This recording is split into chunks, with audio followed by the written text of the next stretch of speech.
Welcome back. Summer's over. Hope you had a great summer. Is your husband still dead, Holly? Yes, he's still dead. Mine too. All right, let's get going. Season 5. I'm really grumpy. What are we going to talk about? Well, I'll tell you what we're going to talk about. We're going to talk about your grumpy mood, and we're also going to talk about I want to talk about my humor and grief. This is every widow thing.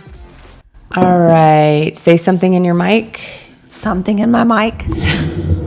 Hot mic. I mean, you're putting it in my mouth. That's what he said. All right. Hey, everyone. Welcome to Every Widow Thing. I'm Whitney. I'm Holly. Kira is on vacation. We've all been traveling quite a bit this summer. Not really. I've been lonely. You've been in you told me ahead of time that you wanted to have a lighthearted episode. So we were going to do something on grief and humor because it's shown up for us, you know, from the very beginning, from the day you were picking out Toby's coffin. You know, I did not pick out a coffin. What? He was cremated. Well, whatever, the pine box. The box. It's not a coffin. You're right. My bad. But you had to pick out something for him to be cremated in. So they were giving you options that weren't coffins to be cremated in, and they didn't call it a coffin. It was like a box. Right, but isn't that really weird? Remember this. But here's what I'm realizing just now for the first time. They all should be in a pine box because it's going to be burned. So they're just upselling you these grief-stricken people. A coffin goes in the ground. Is going in the ground. But what's why the difference? Well, that's what I'm asking you. Like, why are you spending all this money on something that's going to be buried? I mean, people do it. Oh, yeah, because they want their loved one to be lined in silk or satin or don't want bugs getting in or whatever. But I'm saying when you're going to be cremated,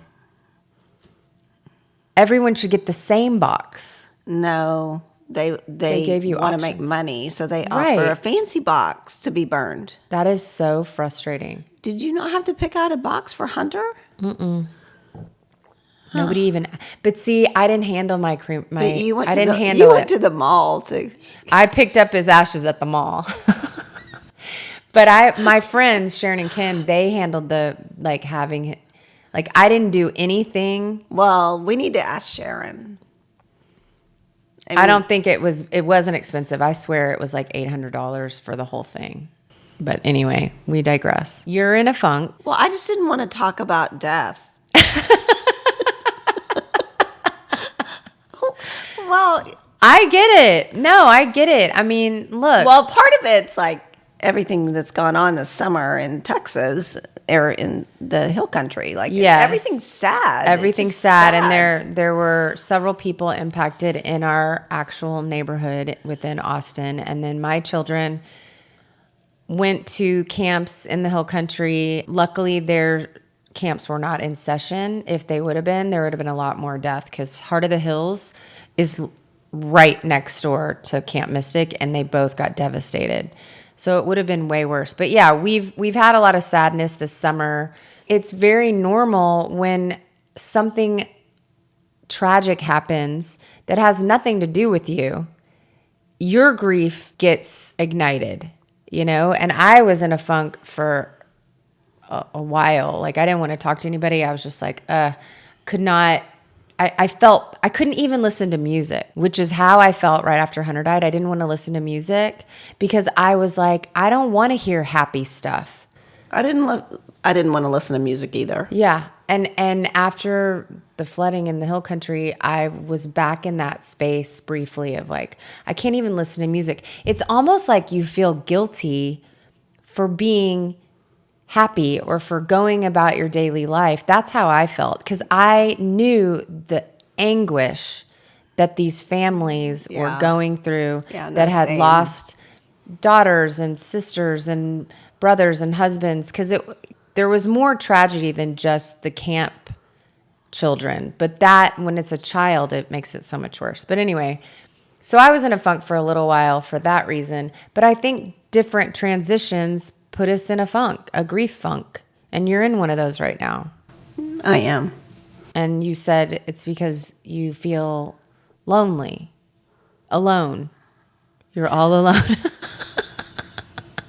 You're making it so much better. You're lonely. You're alone. You're alone. You're all You're alone. by yourself. I mean, I'm not really alone. Both my boys are back home for the summer. And you have friends. Different. Yeah, it is. It is very different. When you don't have your husband, you can still feel lonely. Like, I know I could call you or several people, my family, that would help me if I needed to go do something or if I felt like I was completely alone. But that's not the same as you want your husband. I don't want to be like downer. I mean, no, I think it's been over 8 years, so I don't want to be like not give people hope. You are giving people hope. This is what I'm wanting people to understand is that's totally normal. It's you're not going to just one day be like, and now I'm happy forever, no grief ever, never going to miss Toby, never going to think about him anymore except for the happy memories. That's fucking bullshit. Yeah. You're going to be sad, even 8 years in, even 10 years, 13, 20 years. Anyway, I think it's valuable to acknowledge all of the feelings. There's not just one day where you wake up and there's no more grief, because that would mean there's no more love. I feel like the message that I'm hearing from you is it's been 8 years. I shouldn't be in a funk anymore. I shouldn't miss him anymore. No. I'm not saying that at all. I just don't. I don't like to be like negative. I don't like to be a downer. Let's move on. All right. Holly, I have a joke for you. Let's go. All right. The therapist says, what would you say to your dad if he were alive today? The guy says, sorry for cremating you. I honestly thought you were dead.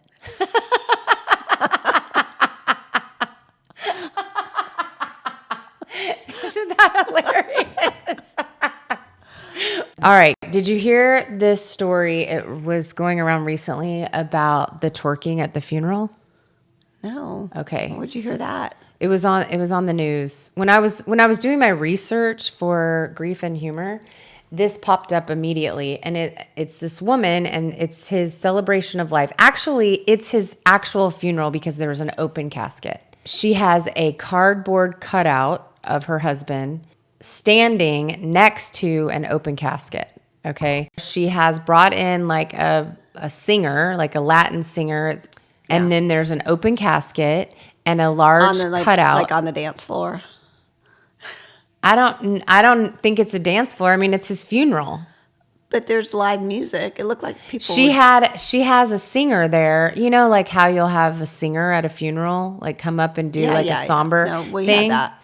Okay, this isn't somber. This is like a guy with his microphone, and he's singing his peppy song, and she's twerking onto the cardboard cutout of her husband during an open casket. It's the widow that's twerking. We say there are no wrong answers, like everything's normal.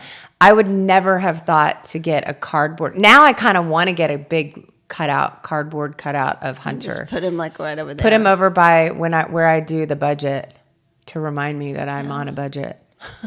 Or like a little flat Stanley, but it's a flat Hunter or flat Toby, and they go around with us. They can travel. They can travel with us. In the mail. Yeah. Like flat Stanley. Yes, exactly. Actually, you can go visit friends. Exactly.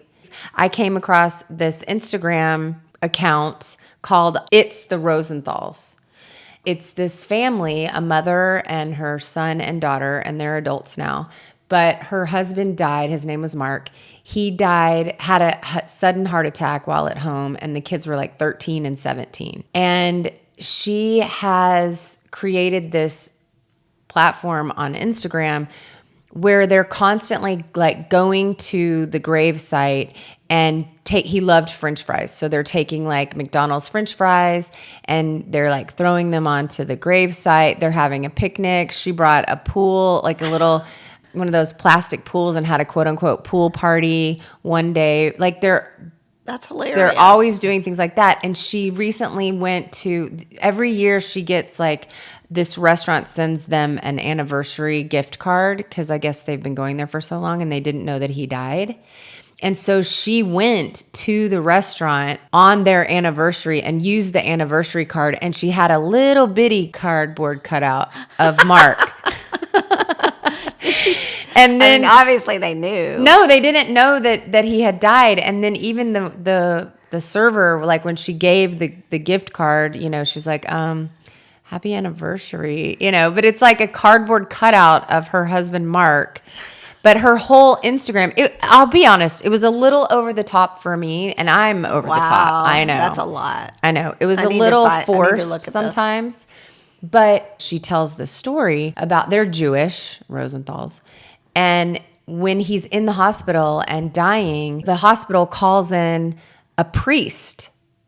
And so there's a priest in the room with them praying and to Jewish. Jesus, and they're Jewish. Yeah. And she said, we started cracking up right then. Like, that's how it all started.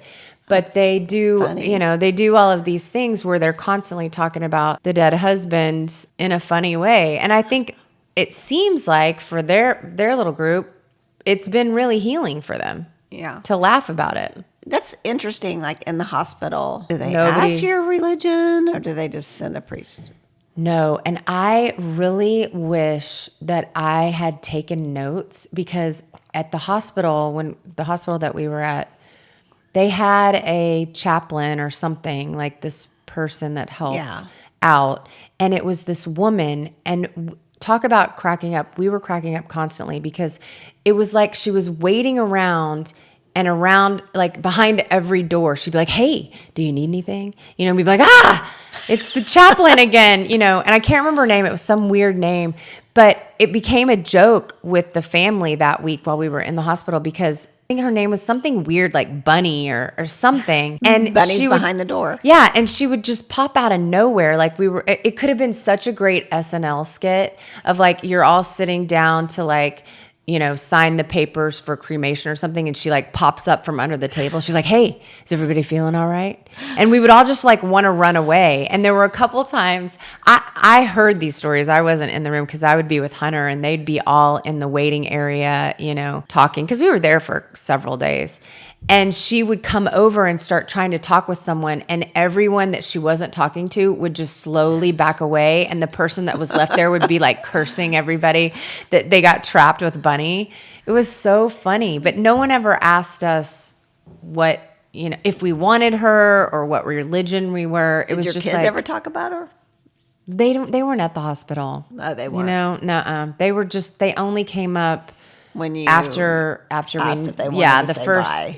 The first day that we knew he wasn't coming back, and I was like, "Do you guys?" Oh, I didn't even give him the option, which I wonder now if I messed him up. But you may have messed him up, but that wasn't the reason.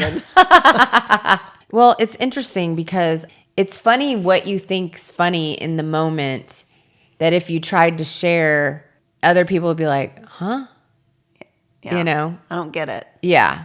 I remember, like, for example, Hunter's parents were in the hospital with us, obviously, and his mom started washing his feet.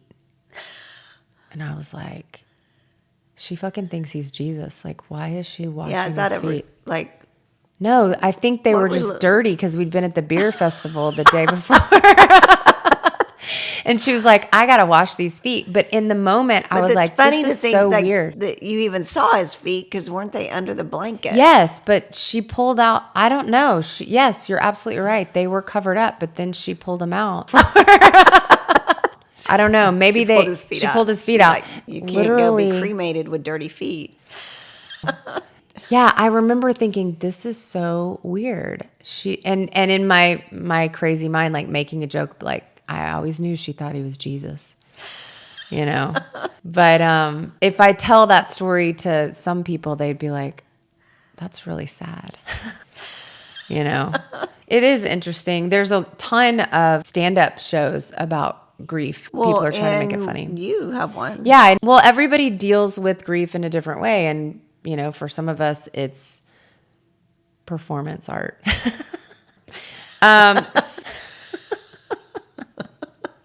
A couple of other unconventional ways to honor the dead. Like I said, the Rosenthal, it's the Rosenthals. I loved the idea of taking things to the cemetery and having a picnic, or like his favorite food was French fries, although he did die of a heart attack. So maybe no French fries were the cause. But I did think that it was is cute. more interesting. Like, obviously we don't have a gravesite big thing from some of my family members.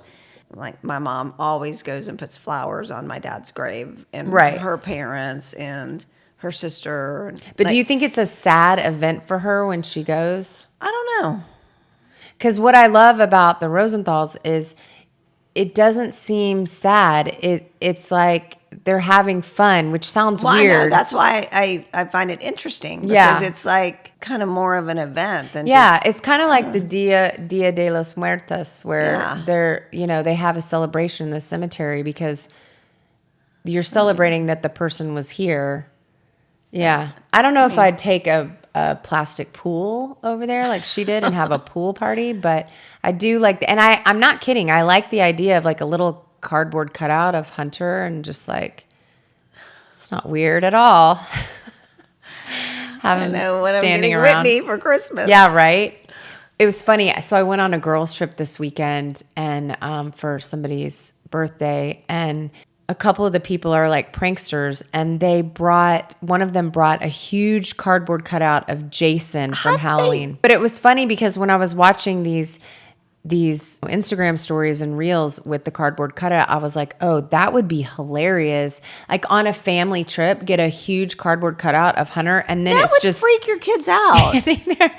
We were scared all weekend. They literally would put it do that in the by our bedroom door where you're walking out, and it's just right there, or in the bathroom, or in the closet. Well, and wasn't it like Jason? Yeah, it was Jason from Halloween. It was very scary. But I thought, oh, yeah, I know. In a way, it would be scary, but in another way, it would be funny. A big cardboard cutout of Toby in the boys' closet. No. Oh, that would be creepy. They would kill me. I know. Anyway, I thought it was funny. You're like, I know. I thought it was funny. It would maybe be funny if like, okay, no ideas for our girls' trip. Right. Oh, trust me, I've already got a few. Don't do it. But that would be really funny if I had 3 cardboard Please don't cutouts. Prank I me won't. with I won't. Something. I won't. I want to go to bed if you I won't. Something I promise. Scary in my bed like your friend did. I won't. One of the stories that I read that cracked me up, it's horrifying and it cracks me up. I was listening to a podcast, and it was stand-up people, but there was also, I don't know, I guess she's a stand-up, but she also is a vet in real life. And they were talking about grief and just humor.